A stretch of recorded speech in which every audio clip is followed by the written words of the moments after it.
डंडा लेकर खड़ी रहती हैं। मैंने कहा सीधे उठकर खड़े हो जाओ और जाकर नाश्ता बनाओ। लेकिन मम्मी जी, बिस्तर में से निकलते ही कोई नाश्ता कैसे बनाएगा? 2 मिनट, वॉशरूम जाकर आता हूँ। बिल्कुल नहीं, सीधे रसोई में पहुंचो। मेरी बेटी को ऑफिस जाने में देर हो रही है।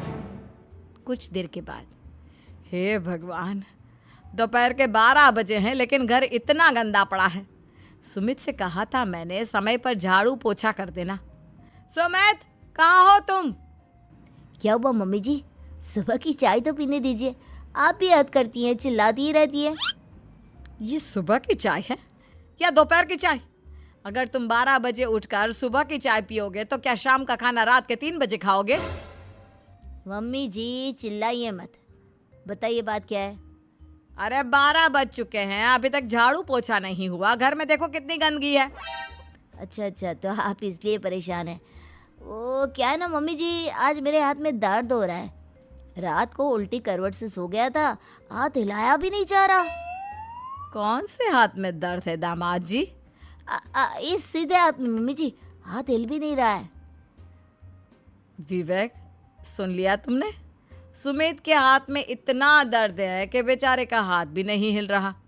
आज तो ये खाना भी नहीं खा पाएगा, तो एक जन का खाना कम ही बनाना। ठीक है मम्मी जी। अरे नहीं मम्मी जी, मेरे कहने का मतलब वो नहीं था। मेरा मतलब है खाना तो खाऊंगा ना। अरे लेकिन कैसे? हाथ तो हिल भी नहीं रहा है। अरे मम्मी जी, आपको ना किसी जेल में जेलर होना चाहिए था। बेकार में हमारी सास बनकर जिंदगी खराब कर रही हैं। अरे लगाता हूँ पोछा।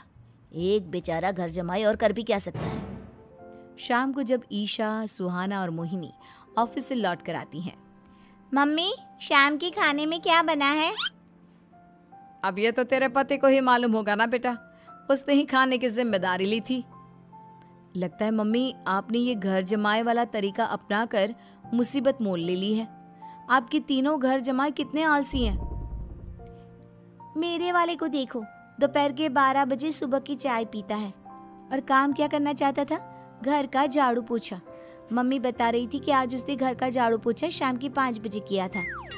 अब क्या बताऊं बेटा, सुबह से हाथ दर्द का बहाना करके बैठ गया था। कहता है हाथ में बहुत दर्द हो रहा है, हिला भी नहीं जा रहा। सब बहाने मम्मी, ये तीनों घर जमाए मिलकर ना बस बैठकर खाना खाना चाहते हैं, काम धाम तो बिल्कुल नहीं करना चाहते। अरे लेकिन ऐसे काम नहीं चलेगा ना, मुझे इन तीनों को सबक सिखाना ही पड़ेगा। अरे तो मम्मी, आप हिटलर से कम है क्या? आपने जब हम तीनों को सबक सिखा कर इतना लायक बना दिया, तो इन तीनों नालायक दामाद को भी आप कुछ न कुछ तो बना ही देंगी। हाँ मम्मी, बस अपने अंदर के हिटलर को बाहर लाइए और अपनी तीनों दामादों को अच्छी तरह से सबक सिखाइए। रही बात आपकी बेटियों की, तो हम तीनों तो हमेशा से आपके साथ हैं। अरे लेकिन बेटा, इस काम के लिए तुम तीनों को मेहनत करनी पड़ेगी। कैसी मेहनत मम्मी? ऑफिस में तो वैसे ही बहुत मेहनत करते हैं हम तीनों। अरे प्रेग्नेंट हो जाओ, प्रेगनेंसी का बहाना बनाकर कह दो कि तुम तीनों ने नौकरी छोड़ दी है 2 साल के लिए, और जब घर में खाने के पैसे नहीं होंगे तो अपने आप काम पर जाएंगे ये तीनों। वाह मम्मी, क्या आइडिया दिया है। मैं तो कल ही जाकर कहने वाली हूँ कि मैं प्रेग्नेंट हो गई हूँ। फिर देखना कैसे मेरा पति अविनाश भाग भाग कर काम पर लग जाएगा। और फिर 2 दिन के बाद, सुमित, मैं ना प्रेग्नेंट हूँ और इसलिए अगले 2 साल के लिए मैंने अपनी जॉब छोड़ने का फैसला ले लिया है।